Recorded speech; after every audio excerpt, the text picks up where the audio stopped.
Hi student, again I will introduce the same topic of the lesson resources and development, where I will just classify the resources on this basis. Means when the human beings transform the materials into the important or essential things, and where the human beings are very essential component. Over this basis the resources are classified. Means when the human beings transform the material into the resources, so in such order I will just classify the resources. So there are the four division of the resources which are classified on the different basis. So there are the resources which are classified in this way. Number one is the resources which are classified on the basis of origin, where I have classified the resources in the, you will say, you have seen also the classification on the basis of origin. These are the two types, biotic resources and abiotic resources.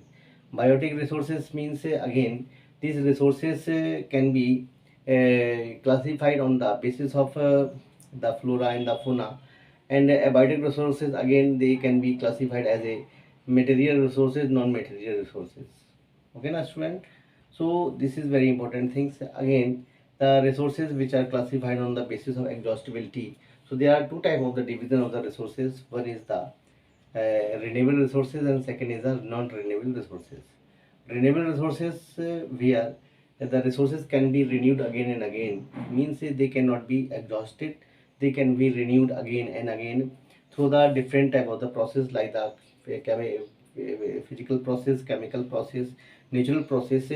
They can generate themselves, and they cannot be exhausted.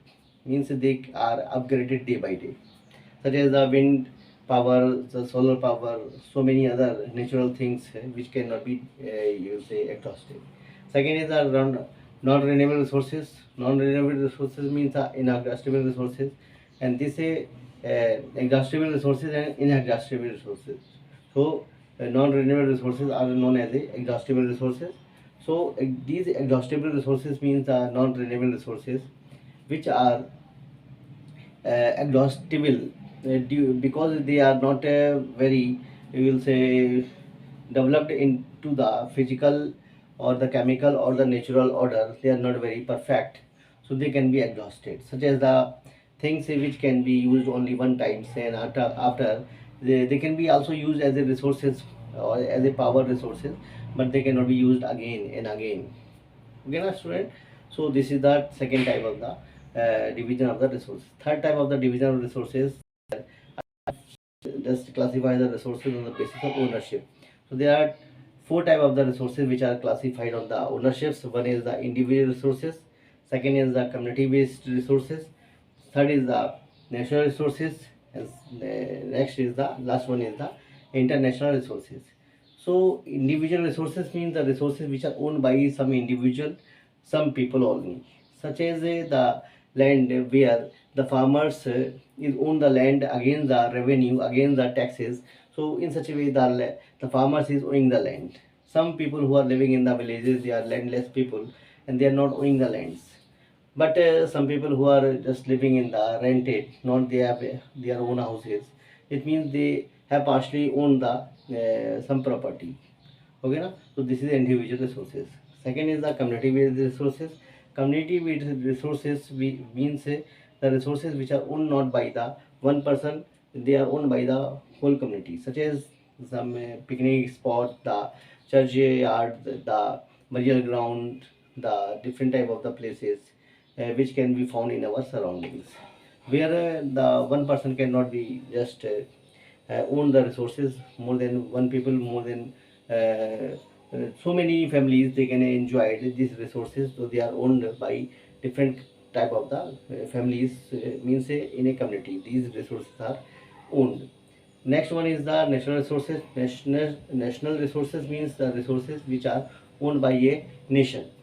अब how can we understand the resources which can be owned by a nation? Because all the resources which are found in within the boundary of the country, all the resources which are found within the boundary of the country, these are known as a national resources.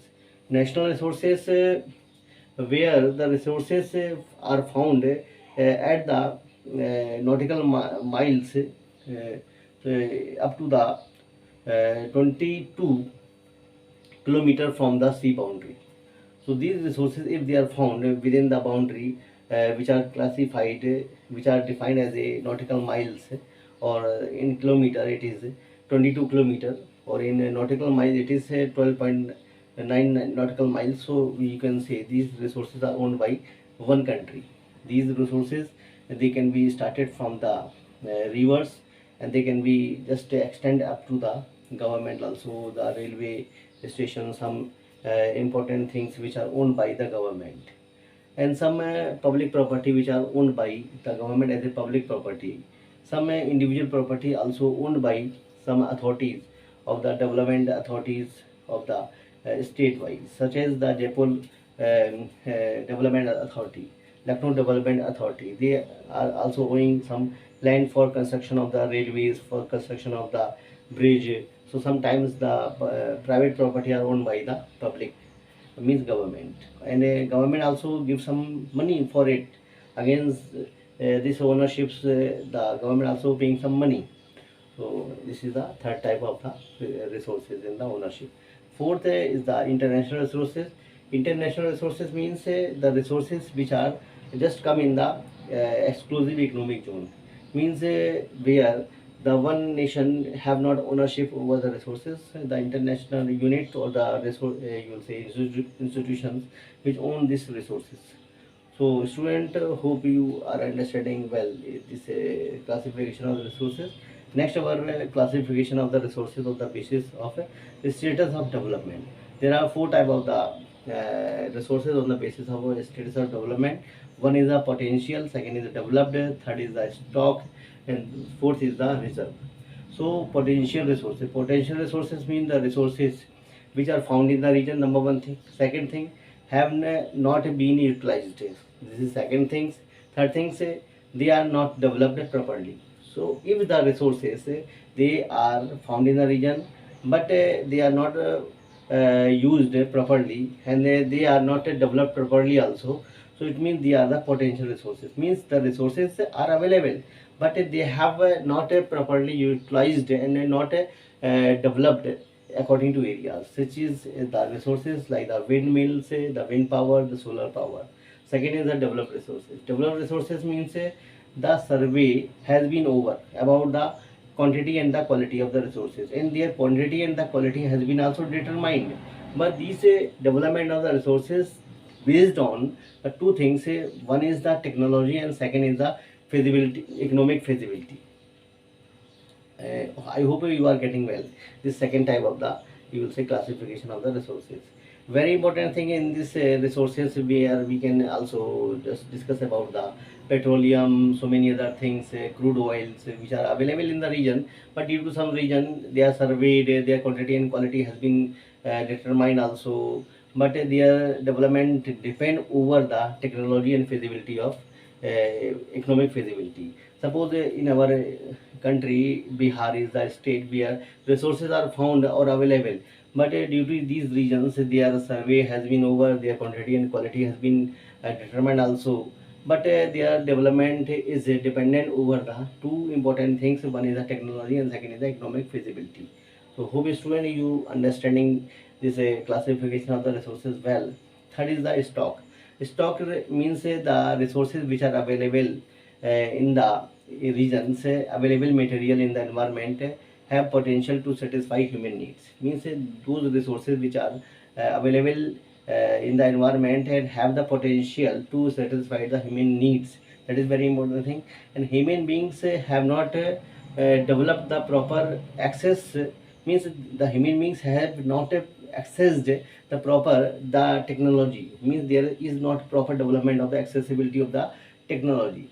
So in such a way, these resources are considered as a stock, but it not a potential, not potential. Such as solar energy is found in the region. They have the potential, but these resources they have not they have not the kind of say utilized properly, because the reason is that the proper technical know-how is not available there.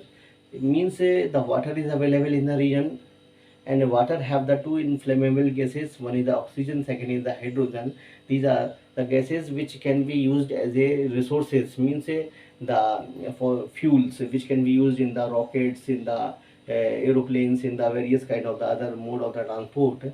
But these resources are not developed properly from the water. Third, this is the third one, and next one is the reserve. Reserve means the resources which are subset of the stocks, and these resources put into use with the help of technology. Means these resources, they can be put into use with the help of technology, and that is sure these are available in the region. But these resources have not been used properly, because they are used, their utilization has been dependent for the future requirement in the for the future generation. Suppose the river, the forest, they are available in the region, and where the river water can be developed into a dams, and dams they can also accelerate the process of development. The forest, the different type of the other resources which are available, but they are used, their utilization has not been started. So student, hope you are understanding well these resources classification. Okay, thank you student.